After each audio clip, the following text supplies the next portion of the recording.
Un appello al sindaco Sodano sul polo universitario arriva oggi dal segretario della CGIL di Agrigento Alfonso Buscemi.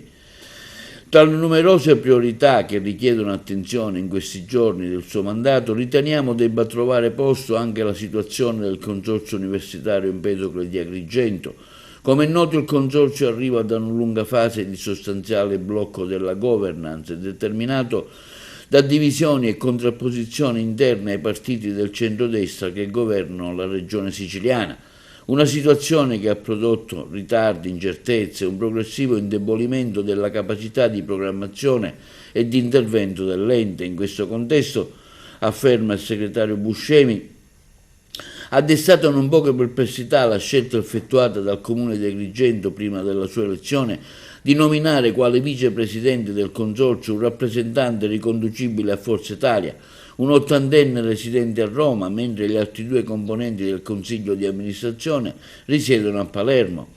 Una circostanza che appare difficilmente compatibile con l'esigenza di una presenza costante e operativa sul territorio agrigentino.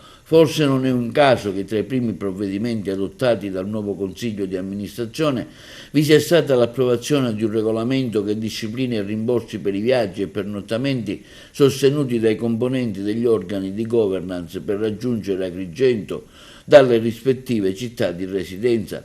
È facile immaginare quali possono essere i costi di tale impostazione organizzativa, ma ancora più preoccupante, continua Buscemi, è il rischio che l'assenza di una presenza stabile si traduca in un ulteriore abbandono del Consorzio e del polo universitario.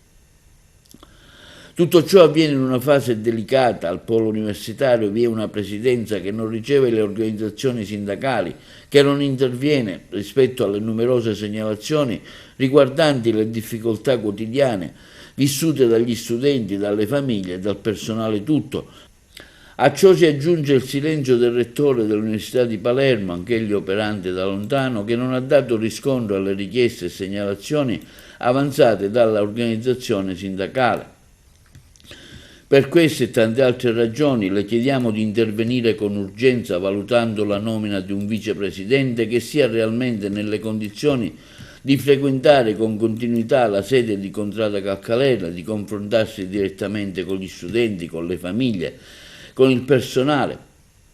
Agrigento ha bisogno di una figura presente, autorevole e competente che consideri l'università una priorità strategica per lo sviluppo di Agrigento e che abbia l'orgoglio e la determinazione di rappresentarne gli interessi con un impegno quotidiano. Siamo certi, conclude Buscemi, che la questione che le sottoponiamo le stia particolarmente a cuore e confidiamo in un suo tempestivo intervento affinché il polo universitario di Agrigento possa tornare a essere un presidio di crescita culturale, sociale ed economica a servizio del territorio.